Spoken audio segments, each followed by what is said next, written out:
Les decía, tenemos como tal el recipiente metálico, que es una olla tradicional o chocolatera, también la pueden usar. Como les dije, deposité allí esta tacita de agua, el agua la tomé del grifo y tengo acá café, que huele delicioso. Este es café de Santa Bárbara, es reserva especial, es Tavi. Miren, tenemos molienda media, tostión media. Es un microlote que se caracteriza por un sabor intenso, por aroma pronunciado, porque tiene notas a frutos amarillos y un cuerpo cremoso.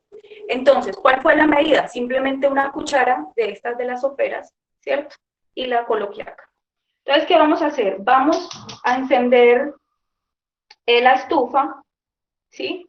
Vamos a calentar el agua, ¿sí? Hasta que comiencen a aparecer unas pequeñas burbujas en el fondo del agua.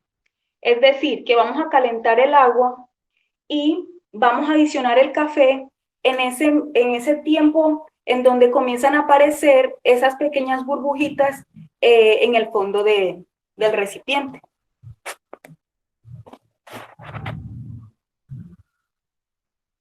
Y aquí se está calentando el agua. Miren que comienzan a aparecer unas burbujitas.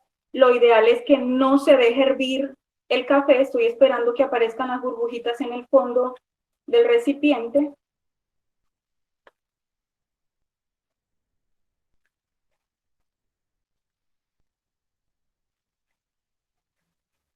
¿Listo?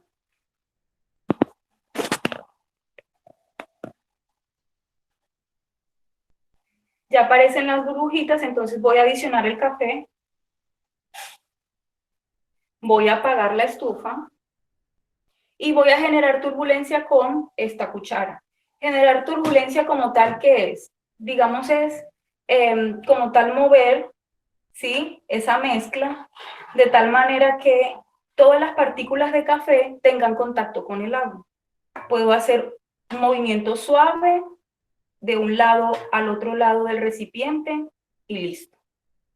En ocasiones no es necesario generar turbulencia, todo depende de cómo les guste el café. A mí, como me gusta el café, que se sienta más bien bastante fuerte, entonces utilizo también una cantidad grandecita de café y además genero sutilmente turbulencia. Ya luego espero que se repose un poquito y que esas partículas de café comiencen a sentarse, ¿sí? Mientras está en el proceso de extracción. Es decir, esa agua caliente, digamos, en contacto con el café, permite que se extraigan, pues, como todos esos sabores, todas esas notas y demás que les había descrito, pues, anteriormente. Esperamos un ratico.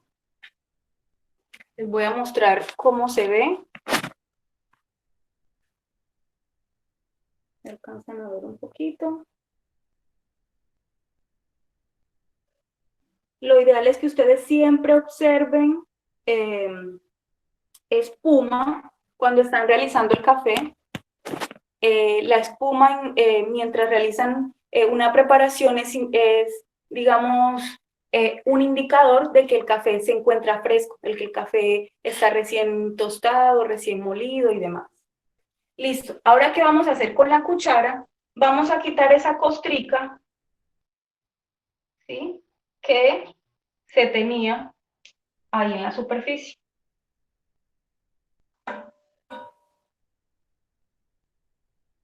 Quitamos la costrica un poquito.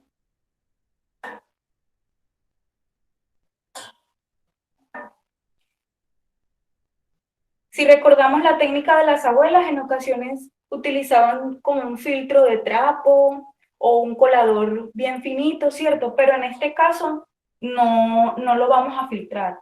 Recuerden que las preparaciones también pueden variar de acuerdo a sus gustos.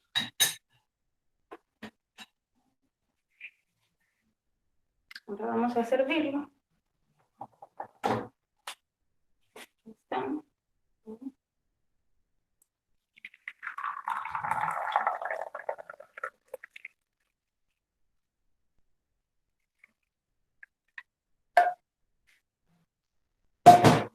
Entonces, miren, tal acá. Hice prácticamente un café solo para mí, para poder disfrutar entonces la charla que viene a continuación. Los invito a utilizar esta técnica en sus casas con los materiales que comúnmente tienen. Está delicioso. Muchas gracias. Muchas gracias, Isabel, pues por este espacio maravilloso. Entonces, voy a hacer la introducción al conferencista y a la conferencia del día de hoy para ya dar espacio eh, a su presentación. Perdón, Mónica, te interrumpo. Sí, adelante. Se nos exige pues que avisemos que la conferencia está siendo grabada porque luego vamos a publicar un video con la presentación, ¿no? Entonces, para que todos estén enterados, estamos grabando en este momento. Ok, Freddy, aprovecho si mandas el formulario también para la asistencia. Bueno, entonces, como les dije, siempre en nuestra charla vamos a tener así un mini espacio, un espacio pequeño en el cual Santa Bárbara Coffee Maker, en presencia de Isabel o de Gabriel, nos van a hacer pues una demostración o algo pues siempre en relación al café. Esta es la marca de ellos y digamos una de sus frases características es Santa Bárbara es un buen café entre amigos. Entonces siempre vamos a tener este espacio de ese buen café entre amigos. Bueno, presento entonces ya la conferencia del día de hoy. Eh, Juan Camilo Cardona, él es ingeniero electricista de la Universidad Nacional, actualmente está cursando una maestría en ingeniería eléctrica con el enfoque de investigación y anteriormente ha venido trabajando con el profesor Freddy Bolaños, investigando la aplicabilidad de análisis e identificación de señales en los sistemas de energía eléctrica. Entonces, ahora sí, Juan Camilo. Listo, El Mónica, espacio muchas es todo gracias. tuyo. Voy a dejar de presentar para que tú ya empieces. Dale.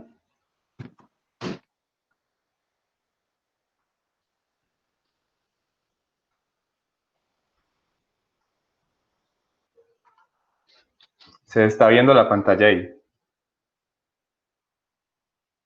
Sí, Juan Camilo, ahí se ve. Listo. Bueno, muy buenos días, tardes para todos. Un momentico, por favor.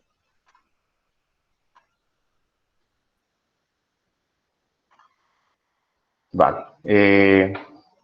Muy buenas tardes para todos. Le agradezco mucho a Mónica y a Freddy por darme este espacio para presentar este proyecto que llevo desarrollando y también a Isabel por su presentación del Café Santa Bárbara.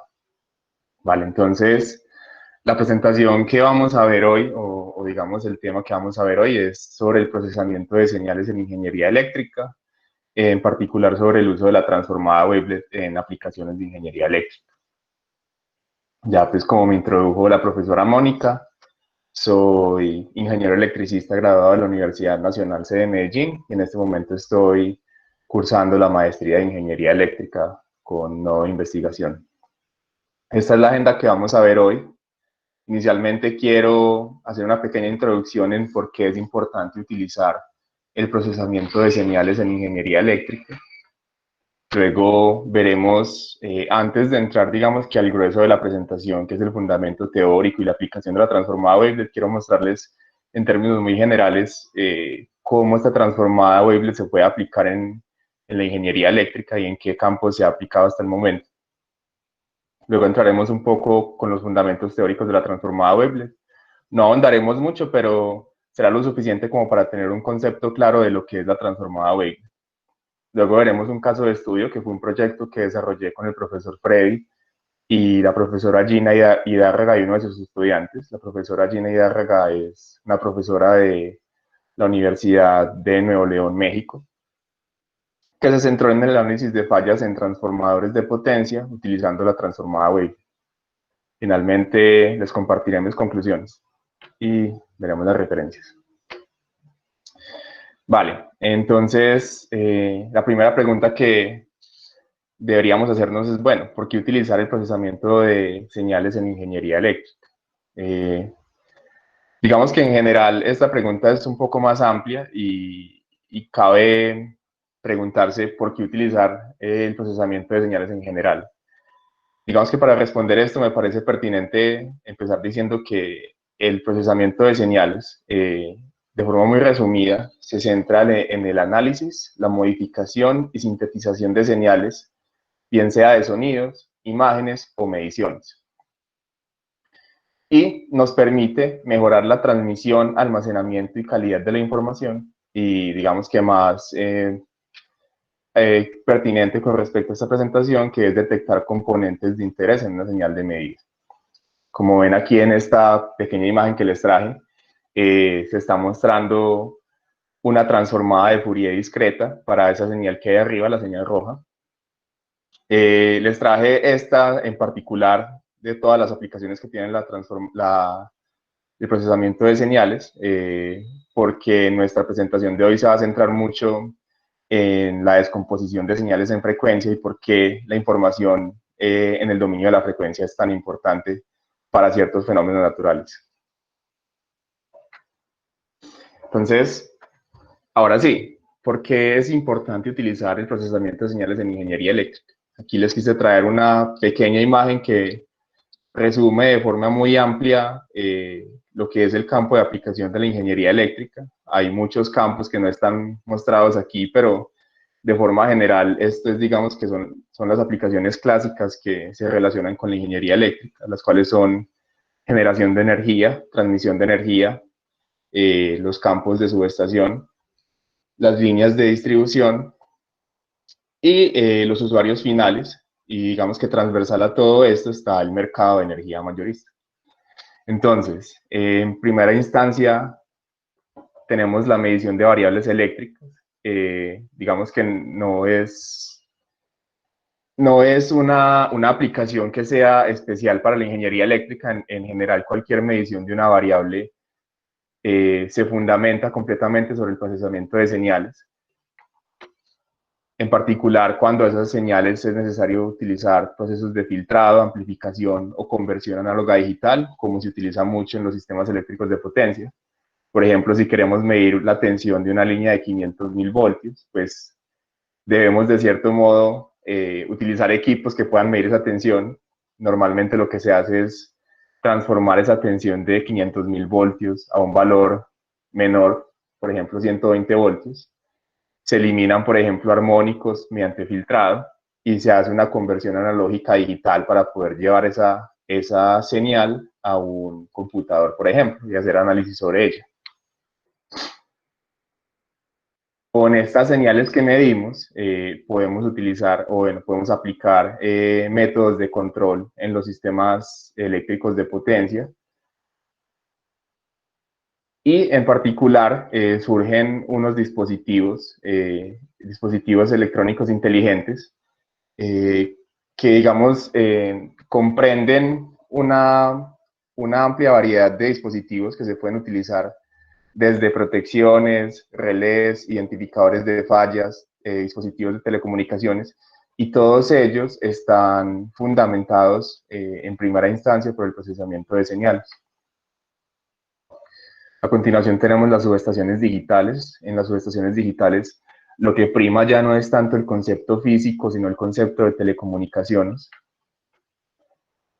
Y aquí tenemos dos conceptos muy similares que son la predicción del comportamiento del sistema y el despacho de la generación.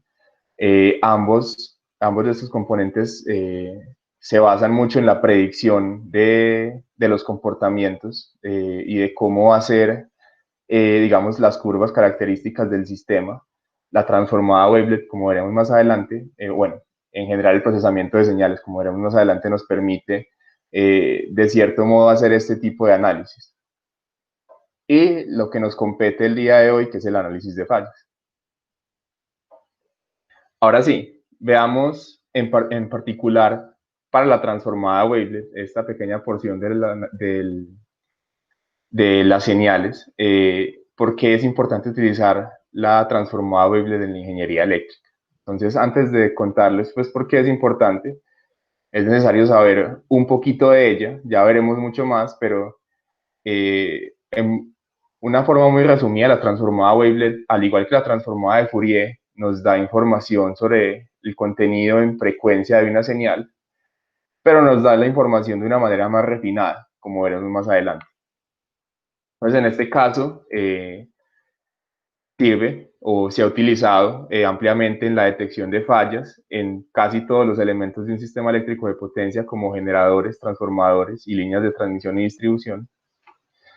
También se ha utilizado para la predicción de la demanda de energía. Normalmente lo que se hace es para una curva de demanda, que es una serie de tiempo, se aplica la transformada Wavelet y se pueden hacer predicciones individuales con cada uno de los resultados de esta transformada Wavelet. Aquí hay dos aplicaciones muy similares, que es la identificación de oscilaciones de las variables eléctricas y la identificación de cambios rápidos en la carga del sistema. En este caso, cuando ocurren cambios rápidos en el sistema que no son necesariamente fallas, como por ejemplo switcheos o ocurre una sobretensión por una descarga atmosférica, pues tenemos señales que cambian rápidamente, pueden tener duraciones de microsegundos y frecuencias de hasta los megahertz. En este caso, la transformada Wavelet es de perfecta aplicación, como veremos más adelante. Y finalmente, el análisis de componentes armónicas. Ahora sí, ¿qué es esto de la transformada Wavelet? Pues como les digo, de cierto modo es una evolución sobre la transformada de Fourier, que recordemos que la transformada de Fourier lo que hace es, para una señal,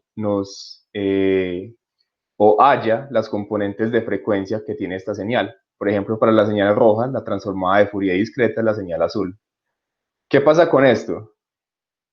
La transformada de Fourier tiene ciertas restricciones y es que la señal debe ser estacionaria. ¿Qué significa que la señal sea estacionaria? Es que, aunque cambia con el tiempo, obviamente la señal es dependiente del tiempo, siempre tiene los mismos contenidos de frecuencia durante todo el tiempo.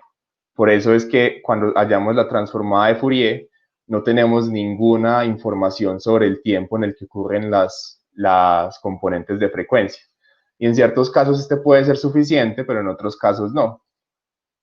Entonces, si la señal no es estacionaria, no obtendremos información en tiempo.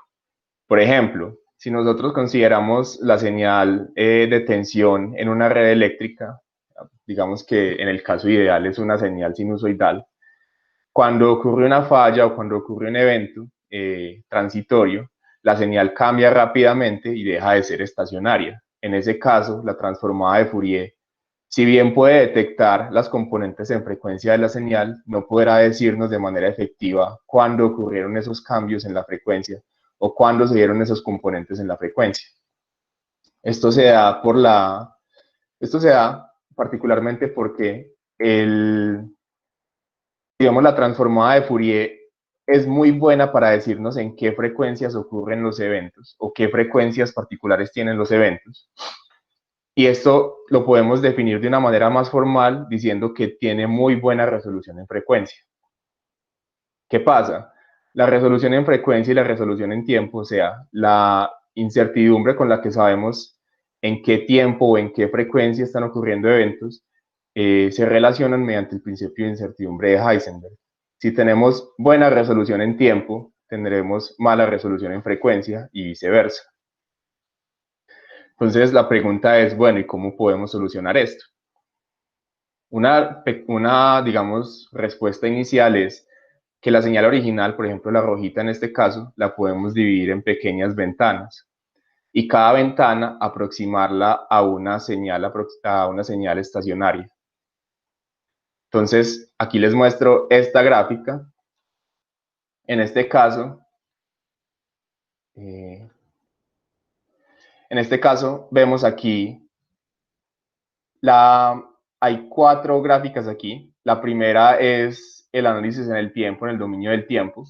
Vemos que solo nos da información en el tiempo, tiene muy buena resolución en tiempo, pero no nos dice nada sobre el contenido en el espectro de la frecuencia. En el caso contrario, tenemos la transformada de Fourier, nos da el contenido en frecuencia de la señal, pero no tenemos ninguna información sobre el dominio del tiempo en el que ocurren estas frecuencias. Y aquí está el concepto que les dije de utilizar pequeñas ventanas en la señal. Estas ventanas son de tamaño fijo, como ven, y nos dan cierta resolución en tiempo y cierta resolución en frecuencia. Esta transformada particular se llama la transformada de Gabor o la transformada de Fourier de tiempo corto. Esto, digamos que inicialmente es una buena aproximación para solucionar el problema, pero ocurre que como las ventanas son fijas, esta resolución en frecuencia o en tiempo puede ser aplicable a ciertos espectros de frecuencia de la señal, pero si la señal tiene espectros de frecuencia que varían, por ejemplo, desde los hertz hasta los kilohertz, como puede ser en el caso de una señal de falla en un sistema eléctrico de potencia, en el que la señal normalmente opera a 60 Hz, pero cuando ocurre una falla llega al orden de los kilohertz, no nos dará información suficiente o será aplicable para ciertos contenidos de frecuencia, pero no para todo el espectro de frecuencia. Entonces, la transformada wavelet lo que hace es utilizar ventanas, pero no de longitud, de longitud fija, sino que de longitud variable. Entonces, para ciertos momentos en frecuencia o en tiempo, utilizar ventanas con mejor resolución en tiempo o ventanas con mejor resolución en frecuencia. Esto es lo que se conoce como análisis multiresolución. Entonces, al igual que la transformada de Fourier, la transformada wavelet se puede aplicar en su forma discreta o continua. Y en nuestro caso, nos concentraremos en su versión discreta. Vale, entonces, ¿cómo vamos a utilizar esta transformada wavelet discreta? Entonces, se utiliza una función madre. Si recordamos, en la transformada de Fourier se utilizan senos y cosenos para aproximar la señal original a una combinación lineal de senos y cosenos. En la transformada wavelet se utiliza lo que se conoce como una wavelet madre. Esta wavelet madre, como vemos aquí, traje ejemplos de varios wavelet madres, no es única y depende del campo de trabajo que se esté utilizando y del autor que las esté recomendando. Entonces, la wavelet madre va a depender mucho de las señales que estemos analizando, y es un campo abierto de investigación saber cuál es la señal wavelet óptima para cierta aplicación. En el caso de la wavelet discreta, la wavelet madre se compone de dos filtros digitales. Entonces, en la wavelet discreta tenemos un filtro pasabajas y un filtro pasaaltas. Y lo que se hace con esa wavelet discreta, o estos dos filtros, es que se filtra la señal original, la señal de interés, se filtra con estos filtros pasabajas, y si recordamos, para filtrar una señal en el tiempo, pues se utiliza la convolución, como vemos aquí. Entonces, ¿qué pasa? Tenemos la señal original y la filtramos por un filtro pasabajas y un filtro pasaaltas. Esto genera dos nuevas señales. Al aplicar el filtro pasabajas, obtenemos la señal G, llamada componente de aproximación, y al aplicar el filtro pasaaltas obtenemos la componente H, o la componente de detalle. Entonces, ¿qué sucede? Pues si vemos aquí,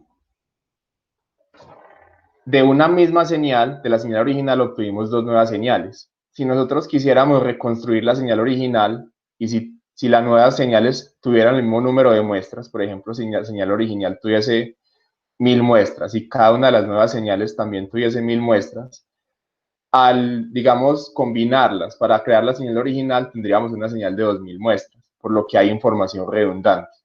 Entonces surge un fenómeno que se llama el fenómeno de downsampling. Esto es, cuando aplico cada uno de los filtros, la señal resultante va a tener la mitad de las muestras de la señal original. Como les dije, esto se utiliza para evitar información redundante y viene dado por la regla de Nyquist. ¿Qué es lo importante aquí? Que la señal original, en este caso XN, como vemos en esta gráfica, se filtra a través de H, el filtro pasaaltas, y G, el filtro pasabajas. Se aplica el downsampling, como vemos aquí, se eliminan la mitad de las muestras y se obtienen dos nuevas señales. Esto se llama un nivel de descomposición. Obtenemos un nivel de detalle y un nivel de aproximación. Dependiendo de la aplicación que estemos analizando, podremos hacer este proceso n veces, aplicando los filtros de nuevo sobre la componente de aproximación. Entonces, al final lo que obtendremos es, de una señal original obtendremos n componentes de detalle y un único componente de aproximación, que este componente de aproximación me va a contener todos los, digamos que todos los componentes en frecuencia de baja frecuencia, y los componentes en detalle van a tener el contenido de alta frecuencia de la señal. Entonces, aquí les quiero mostrar cómo se ve eso. Entonces, en este caso, esta señal que hay aquí es una señal de falla, bueno, es una señal que se simuló sobre un transformador de potencia durante un evento. Vemos que inicialmente esta corriente que hay aquí estaba en 0 amperios y en un punto empezó a oscilar, o sea, ocurrió un evento. En este caso, la descomposición mediante transformada wavelet está aquí a la derecha. Si se fijan, pues hay varias cosas aquí. Primero, hay 5 ventanitas, 5 descomposiciones. Esto significa que hay 4 niveles, 4 componentes de detalle, que son estos de aquí abajo, y un componente de aproximación, que es este de aquí arriba. Este componente de aproximación tiene el contenido de baja frecuencia, y estos componentes de detalle tienen el contenido de alta frecuencia. Vemos que cada vez entre el detalle sea más fino, va a tener contenidos de más alta frecuencia. También aquí es importante ver que las señales tienen un diferente tono. En este caso hay 4 tonos para las señales. Esto está demostrando aquí la separación en ventanas que les comentaba al principio. En este caso, las señales se separan en ventanas y a cada ventanita se le aplica la transformada wavelet. Entonces, en este caso, aquí al principio hay una ventana que es de color verde. Todas estas son la descomposición wavelet. Después hay una ventana azul. Después hay una morada. Y así sucesivamente. ¿Cuál es el problema en este caso? Si nos fijamos, pasamos de tener una señal original que me da información en el tiempo, a tener una descomposición wavelet que me da la información en tiempo y frecuencia, ya veremos cómo, pero no tenemos una sola señal, sino que en este caso tuvimos 4 niveles que me dan 5 nuevas señales, y cada señal se dividió en 4 ventanas, o sea que de una señal original obtuvimos 20 ventanas. Entonces se crea un gran flujo de información. Entonces, ¿cómo podemos, digamos, economizar un poco esta información que nos arroja la transformada wavelet? Entonces, si la transformada wavelet nos arroja una cantidad grande de ventanas, como por ejemplo esto, en este caso esto no es una transformada wavelet, es tan solo un subplot, lo traje aquí como ejemplo. La información se puede simplificar utilizando indicadores para las ventanas obtenidas. ¿Qué tipo de indicadores se pueden utilizar? Se han utilizado muchos en la literatura, desde de indicadores tan simples como la media hasta el valor RMS, o uno llamado el modo de correlación wavelet, que tiene ya que ver de forma específica con la descomposición wavelet. Entonces, pasamos de tener una descomposición que nos creó un montón de señales y un montón de información, a tener una matriz que contiene toda la descomposición wavelet.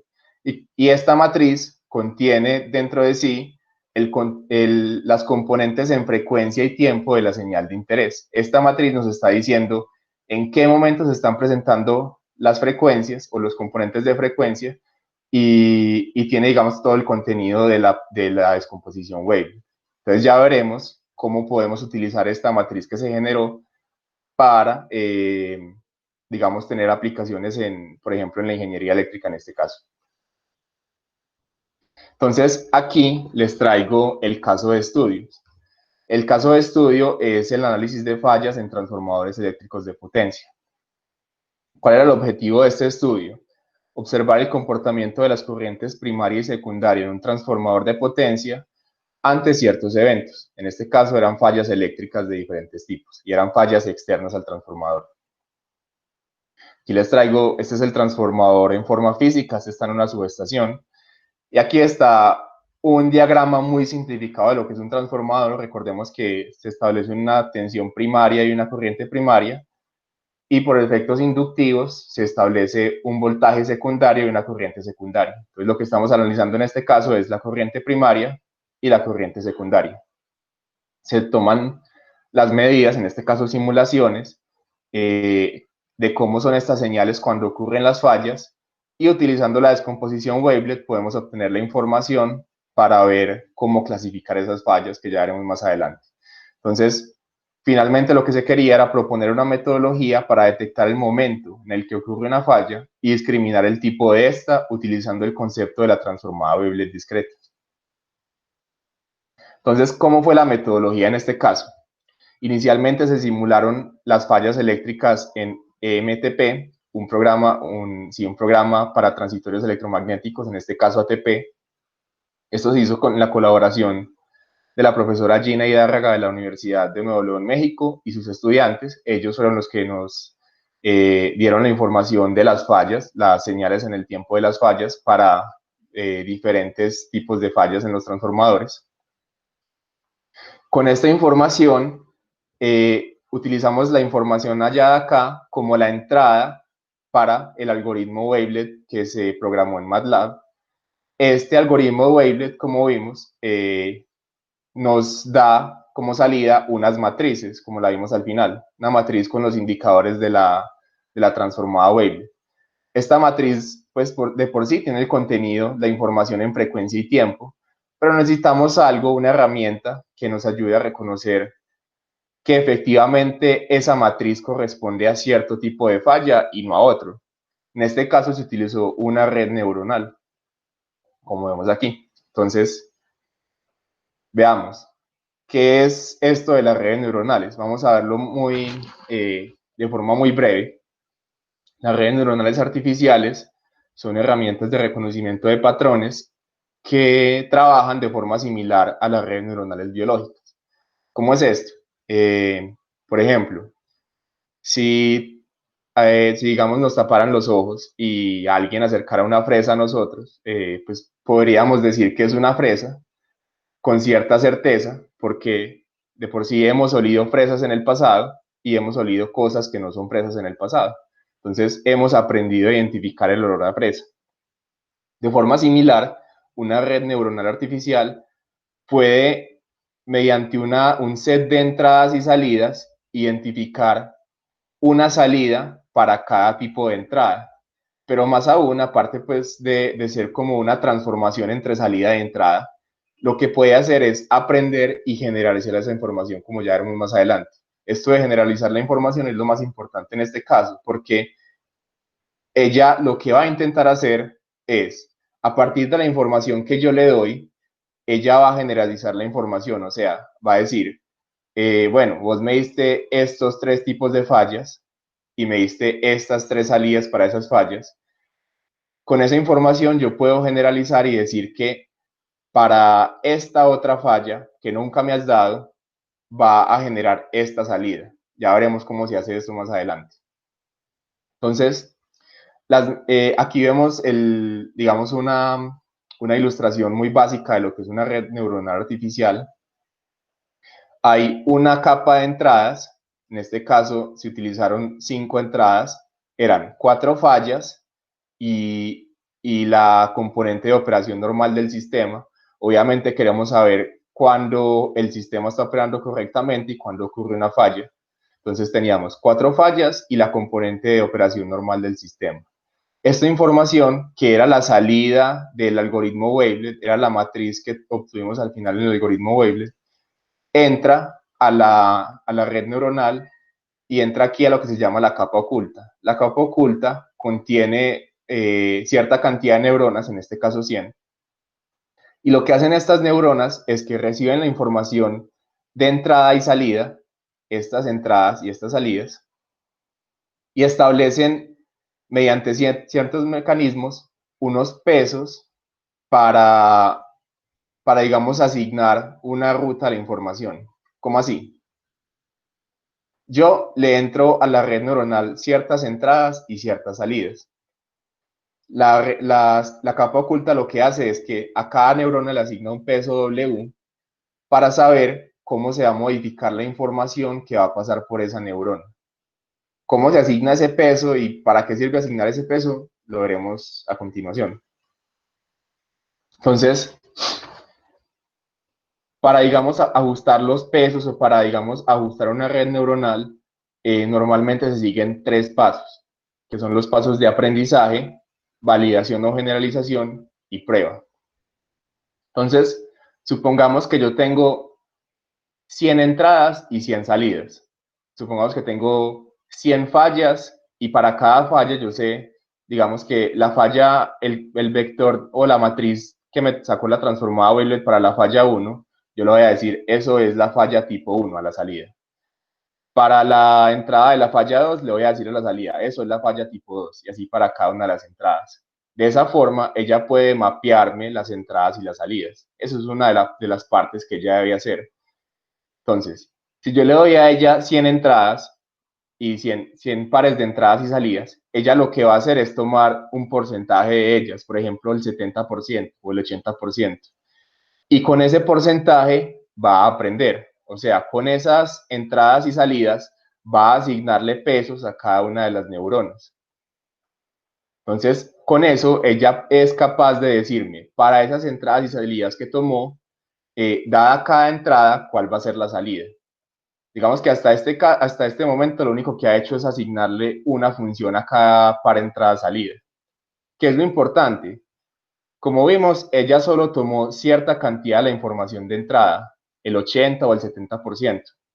Ella lo que va a hacer a continuación es, con esa información que tomó, va a validar o a generalizar esa información. O sea, ella va a empezar a generar nuevas entradas que ella, digamos, crea propiamente, entradas que yo nunca le ingresé, y va a ver cómo son las salidas para ese tipo de entradas. Está generalizando el aprendizaje que ella tuvo. Son entradas que yo no necesariamente le di, pero que ella es capaz de generalizar. Entonces ella dice, bueno, yo ya aprendí y generalicé esa información. ¿Cómo sé si esa generalización es correcta? Pero si recordamos, aquí no tomó todas las entradas, sino que solo tomó un porcentaje. El otro porcentaje, el 30 o 20%, se utiliza para probarla. O sea, si ella generalizó ciertas entradas para nuevas salidas, pues ya lo que va a hacer es, bueno, voy a ver con mi generalización cómo me salen las salidas. Y esas salidas las voy a comparar con las salidas reales. Si la comparación es buena, pues el algoritmo funcionó. Y si la comparación no es buena, si digamos, las salidas que yo propongo por generalización son diferentes a las salidas reales, el algoritmo digamos, de ajuste de los pesos no fue bueno y se debe volver a realizar. Entonces, finalmente, ¿cómo sabemos si, digamos, una red neuronal es exitosa o no, o si es pertinente utilizarla o no? En este caso, bueno, hay diferentes rúbricas para medir digamos, la eficiencia de una red neuronal. En este caso se utilizó la matriz de confusión. Como su nombre lo indica, nos dice cuánto se confunde la red neuronal. Básicamente, ¿qué nos dice esta matriz de confusión? Nos fijamos aquí en la izquierda y abajo de la matriz hay unos números del 1 a 5. Estos se llaman las clases. Básicamente es cada uno de los eventos. En este caso, el evento 1 era la operación normal del sistema y los eventos 2 a 5 eran las fallas. Entonces, ¿qué significa cada uno de estos cuadritos que hay acá? Por ejemplo, este cuadrito de aquí. Este es el número de aciertos positivos. O sea, el número de predicciones que ella me dijo que eran de clase 1 y que efectivamente eran de clase 1. Si por ejemplo vemos este cuadrito de aquí, miramos que está en rojo y tiene 15 muestras y aquí tiene 27 muestras. ¿Qué nos quiere decir esto? Que ella predijo que de estas 15 y 27, estas 42 muestras, predijo que 15 muestras que en verdad eran de clase 1 las predijo como de clase 5. Y las otras 27 muestras que eran de clase 1, realmente las predijo como de clase 1. Entonces, esto lo puede evaluar para cada una de las combinaciones entre clases. Y finalmente, se observa este valor de aquí, que vemos que es 94.8%. Esa es la eficiencia general, digamos, de la red. Normalmente para valores por encima del 80 o el 85% de eficiencia se considera que la red neuronal es exitosa, por decirlo así. Entonces, en este caso, pues vemos que el porcentaje de aciertos es bastante alto. Entonces, llegamos ya a las conclusiones. ¿Cuáles son las conclusiones? En primera instancia, que el procesamiento de señales está presente en la mayoría de ciencias y tecnologías modernas. En algunas está de una forma más explícita que en otras. Pero de cualquier modo, su estudio es fundamental para el entendimiento y progreso de estas áreas. Con respecto a la ingeniería eléctrica, la transformada Wavelet ha probado ser una herramienta poderosa en aplicaciones como detección de fallas, estimación de la demanda y análisis transitorio.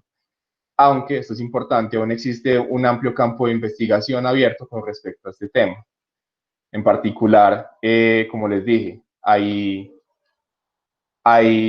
un campo de investigación abierto con respecto a la wavelet madre, con respecto a las aplicaciones de la wavelet, con respecto a los parámetros que se deben ajustar para la wavelet, con respecto a la aplicación de las wavelet en tiempo real.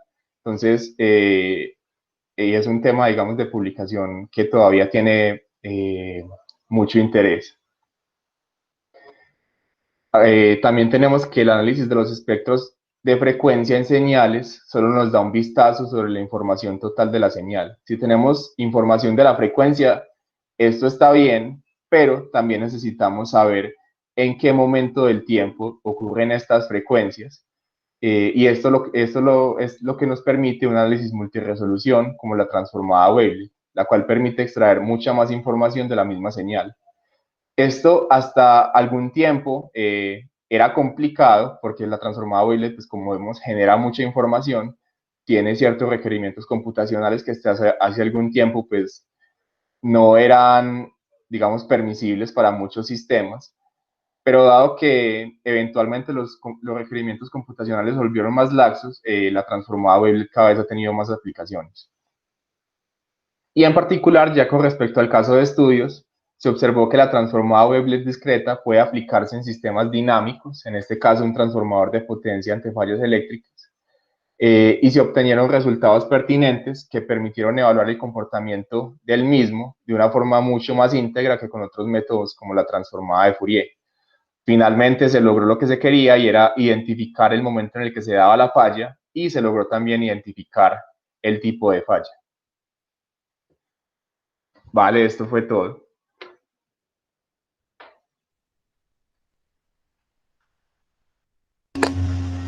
Listo, Juan Camilo, muchas gracias.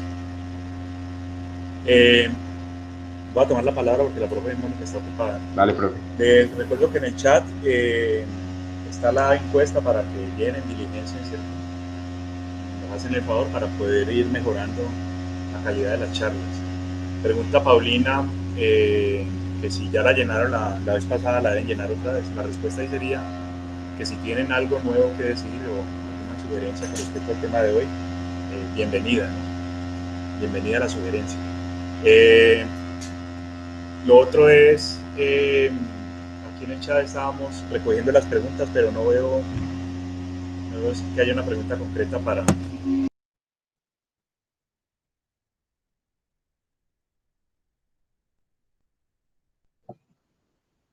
Hola. No sé si hay alguna pregunta para Juan Camilo con respecto a la exposición que nos acaba de hacer. Yo tenía una pregunta, Freddy, no sé si le puedo hacer una preguntita. Claro, Gina, dale.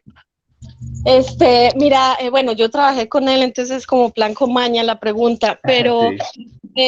Como él muestra las señales y dice que hizo en el proyecto de transformadores, las fallas son afuera. ¿Relacionó esto con la protección diferencial del transformador o no? No, en el proyecto no se relacionó con la protección diferencial, o sea, las corrientes que se medían pues eran las que se miden también por la protección diferencial, las corrientes primaria y secundaria, pero el proyecto solo llegó hasta la detección del tipo de falla. no se incluyó en los esquemas de protección. Ah, listo, gracias. Sí, el plan con maña era más porque efectivamente eso puede llegar a cambiar el esquema de la protección diferencial que no ha sido cambiado pues en mucho tiempo. Entonces con un poquito más de trabajo ahí, eso era todo. Muchas gracias. Muy buena la presentación, Juan Camilo. Gracias. Muchas gracias, Gina. ¿Alguien más tiene alguna pregunta? Profe, Hola, yo tengo profe. una pregunta. Okay. Tranquila. Atendamos primero a Paulina, que ha como levantado la manito antes, y luego a Juan. ¿Listo? Hola, Juan. Te pregunto, Hola. para hacer la parte de la red neuronal, normalmente en los sistemas de inteligencia artificial, pues hay que tener como muchos inputs y outputs. ¿Cuántos tomaste? Pues yo estuve viendo un curso y pues normalmente uno de datos mete pues 1000 o bueno, no sé, más de 100, por decirlo. ¿Cuánto tomaste para diseñar la red neuronal? No, en este caso, pues la cantidad de entradas era restringida. En total, pues creo que se hicieron como unas 15 o 16 simulaciones de fallas.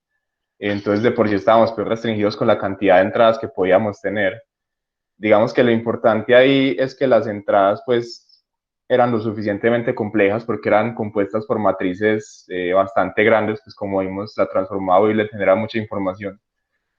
Entonces, aunque no se tuvo tanta cantidad de entradas tal vez como debería ser necesario, creo que eran lo suficientemente complejas como para que el sistema pudiese analizarlas bien. Ah, listo, gracias. Gracias. ¿Quién más? Juan había pedido la palabra. Sí, profe, Juan, muchas gracias. Sí. Juan Camilo, muchas gracias por la presentación. Te quería preguntar, el caso que nos mostraste del evento 5, donde hubo mucho, digamos, varios errores de predicción, ¿por qué crees que se dio eso? ¿Es similar al estado normal de la red? Sí, lo que pasa es que en ese caso el evento 5, aunque obviamente hubo una sobretensión, en algunas partes de la sobretensión, bueno, sobrecorriente en este caso porque estamos viendo corriente, en algunas partes la magnitud de las sobrecorrientes no era considerable, entonces seguramente la red neuronal se confundió en esos casos en los que, digamos, los valores podían haber sido similares. Ah, bueno, listo. Muchas gracias, Camilo. Gracias. A vos. Bien, ¿alguien más desea preguntar algo?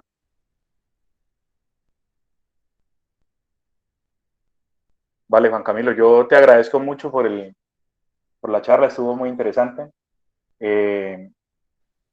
Esperamos verlos a ustedes pues en el futuro en las próximas charlas. Ya hay un calendario definido para eso. Y la idea es hacer este espacio pues de manera regular los jueves a esta hora. Por ahí les puse un link donde pueden de pronto, si quieren o tienen algún interés, consultar luego el video de esta charla que se está grabando y de la charla anterior, y ahí iremos acumulando pues todas las charlas que se hagan en el marco del semillero.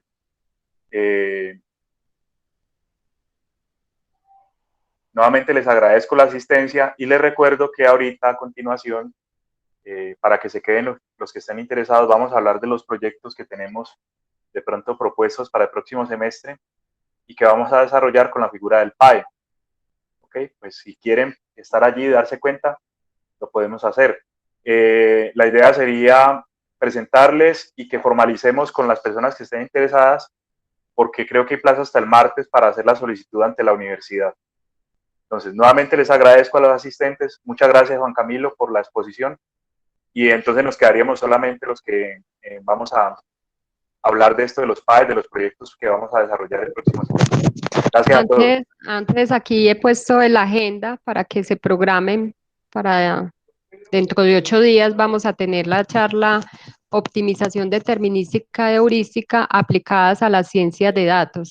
Caso de estudio, personas con diabetes tipo 1 en Medellín, Colombia. Esa es la charla del próximo jueves.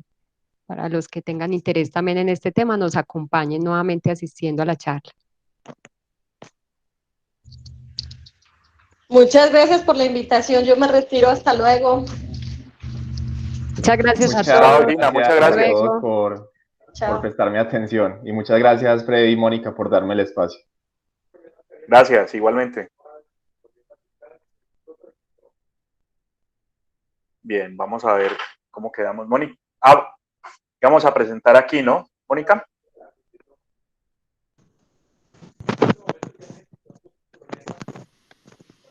Sí, espérate, ya voy a dejar de presentar para que tú presentes Eso, los la idea es que proyectos. ustedes dos presenten primero mientras vemos si la profe Diana se logra desocupar y si no, pues yo presento los de ella.